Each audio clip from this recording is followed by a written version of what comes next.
Good morning my dear student. देखिए, इस video में हम बात करेंगे पी ब्लॉक तत्वों की। तो इसमें जो पहला सबसे ज़्यादा मोस्ट इम्पोर्टेंट जो क्वेश्चन बनता है वो आपका नाइट्रोजन परिवार से बनता है। और ये क्वेश्चन कैसे आता है, 15वें वर्ग या फिर पंचम वर्ग के तत्वों की आवर्त सारणी में स्थिति की विवेचना कीजिए। या फिर इस तरह से पूछ लेगा, नाइट्रोजन परिवार की आवर्त सारणी में स्थिति की विवेचना कीजिए।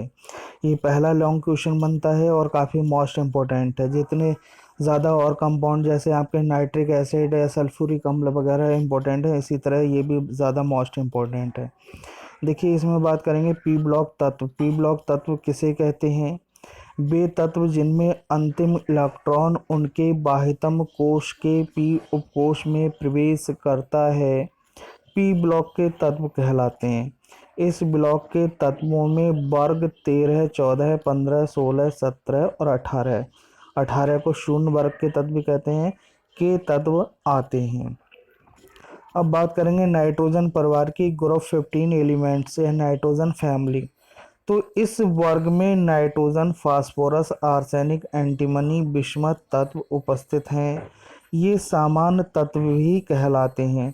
एस ब्लॉक के और पी ब्लॉक के आपके सामान्य तत्व कहलाते हैं, डी ब्लॉक के संकर्ण तत्व कहलाते हैं और एफ ब्लॉक के अंतः संक्रमण तत्व कहलाते हैं। ठीक है, तो ये सामान्य तत्व भी कहलाते हैं। इन सभी तत्वों के बाह्यतम कोश में 5 इलेक्ट्रॉन होते हैं। इस वर्ग 15 के तत्व प्रथम सदस्य नाइट्रोजन है, जो वर्ग का प्रतिनिधित्व करता है। अतः सभी पांचों तत्वों को नाइट्रोजन परिवार के तत्व कहते हैं। इन तत्वों को निकोजन्स निकोजन्स भी कहा जाता है तथा इनके यौगिकों को निकटाइड्स कहते हैं। अब उपलब्धता की बात कर लेते हैं कि उपलब्धता ये कहाँ कहाँ कैसे कैसे पाए जाते हैं। तो नाइट्रोजन के अतिरिक्त अन्य सभी तत्व प्रकृति में प्रचुर मात्रा में नहीं पाए जाते हैं। फास्फोरस का भूपर्पटी में पाए जाने वाला तत्वों में 10वां स्थान है। वायुमंडल में आणविक नाइट्रोजन का आयतन आप जानते हैं, नाइट्रोजन जो है 78% है हमारी वायुमंडल में। बाकी जो है आपका 21% जो ऑक्सीजन है, 1% में आपकी अक्रिय गैसेस वगैरह कार्बन डाइऑक्साइड गैसेस हैं। तो ये 78% है। भूपर्पटी के संयुक्त अवस्था में ये खनिजों के रूप में सोडियम नाइट्रेट तथा पोटेशियम नाइट्रेट के रूप में पाया जाता है। जीवों और वनस्पतियों में ये प्रोटीन ये प्रोटीन एमिनो अम्ल तथा न्यूक्लिक अम्ल के रूप में पाया जाता है। संयुक्त अवस्था में फास्फोरस एपेटाइट वर्ग के खनिजों में मिलता है, जो फास्फेट चट्टानों के मुख्य घटक होते हैं। फास्फोरस प्राणियों एवं पादप पदार्थों का आवश्यक अवयव है। ये अस्थियों तथा अन्य जीवित कोशिकाओं में उपस्थित होता है। फास्फोप्रोटीन दूध तथा अंडे में उपस्थित होता है। संयुक्त अवस्था में आर्सेनिक, एंटीमनी, बिस्मथ मुख्यतः सल्फाइड खनिजों के रूप में पाए जाते हैं। अब बात कर लेते हैं इलेक्ट्रॉनिक विन्यास। इलेक्ट्रॉनिक विन्यास ज़रूर देना होता है किसी की अगर आवर्त सारणी में जो है स्थिति की विवेचना करते हो तो ज़रूर देना होता है। तो वर्ग 15 यानी फिफ्थ के तत्वों के इलेक्ट्रॉनिक जो है निम्न प्रकार हैं। यहाँ पर नाइट्रोजन का जो है 7 परमाणु क्रमांक होता है और इसे शॉर्ट में ऐसे लिखते हैं। अगर पूरा पूरा हम इलेक्ट्रॉनिक विन्यास लिखते हो तो उसे लिखने में बहुत टाइम लगता है, तो इसीलिए शॉर्ट में जो है यहाँ पर जो है आपका जो है हमने हीलियम लिखा है। और देखिए, नाइट्रोजन का यहाँ पर हमने शॉर्ट में हीलियम लिख दिया है, यानी कि हीलियम का जो इलेक्ट्रॉनिक विन्यास होता है उसकी जगह हम हीलियम लिख देंगे। यहाँ पर हमने जो है फास्फोरस का यहाँ पर नियोन लिख दिया है, नियोन। यहाँ पर हीलियम का 2 होता है, नियोन का 10 होता है, आर्गन का 18 होता है, क्रिप्टॉन का 36 होता है और जिनॉन का जो है 54 होता है। तो इतने इलेक्ट्रॉनिक विन्यास आपको लिखने की आवश्यकता नहीं है, केवल इतने इलेक्ट्रॉनिक विन्यास में हम अक्रिय तत्वों को लिख देते हैं, जिससे कि इलेक्ट्रॉनिक विन्यास काफ़ी संक्षेप में लिखा जा सकता है, छोटे रूप में लिखा लिखा जा सकता है। अब देखिए नाइट्रोजन का जो है परमाणु क्रमांक 7 होता है, फास्फोरस का 15 होता है, आर्सेनिक का 33 होता है, एंटीमनी का 51 होता है, बिस्मथ का 83 होता है। इसमें जो है 2 8 8 18 18 32, उससे जो है जो मैजिक नंबर होता है उससे निकाल लेते हैं। जैसे नाइट्रोजन में हमने जो है 8 जोड़ा 15 हो गया, और 15 में हमने 18 जोड़ा 33 हो गया, 33 में 18 जोड़ा 51 हो गया, 51 में 32 जोड़ा तो बिस्मथ का 83 हो गया। इस तरह से हम जो है इनके परमाणु क्रमांकों को निकाल लेते हैं। तो इसमें देखिए लास्ट में तो H2 और P3 आएगा जो कि सबका सेम होगा, ठीक है। यहाँ पर जो है आपका यहाँ पर जो है आपका 3D सीरीज जो है जुड़ जाएगी, यहाँ 4D सीरीज जुड़ जाएगी, यहाँ F सीरीज के साथ साथ 5D सीरीज भी जुड़ जाएगी जो है।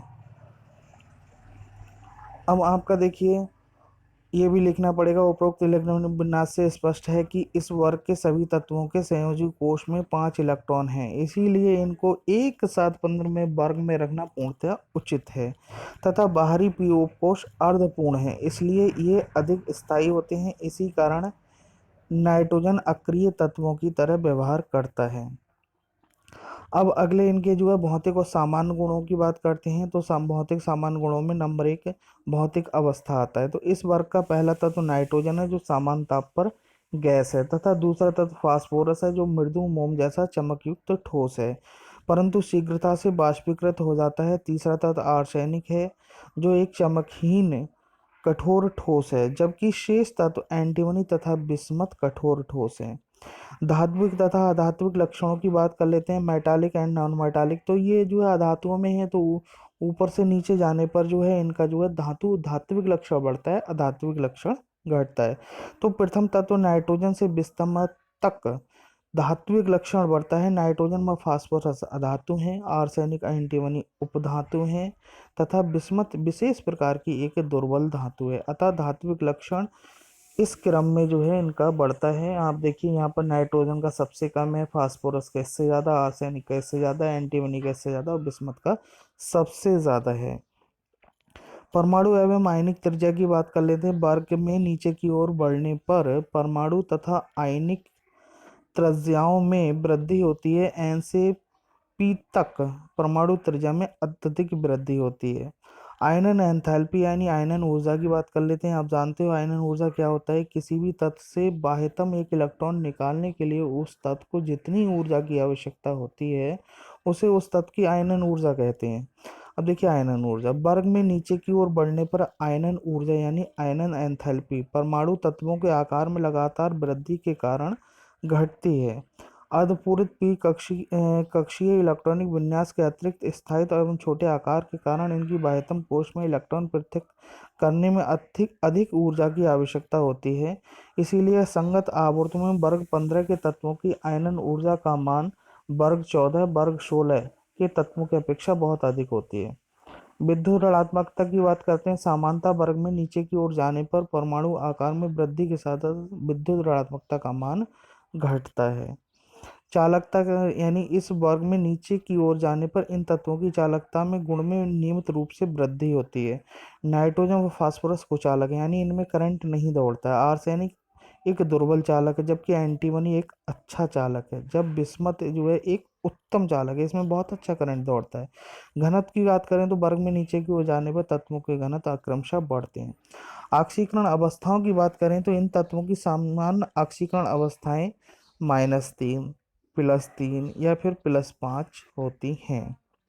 यानी +3 इलेक्ट्रॉन भी दे सकता है और 5 इलेक्ट्रॉन भी दे सकता है और 3 इलेक्ट्रॉन लेकर के अपना ऑक्टेट भी कंप्लीट कर सकता है। जबकि नाइट्रोजन जो है इसकी ऑक्सीकरण अवस्था +1 भी होती है, +2 भी होती है, +5 भी होती है। ये ऑक्सीकरण अवस्थाएं प्रदर्शित करता है।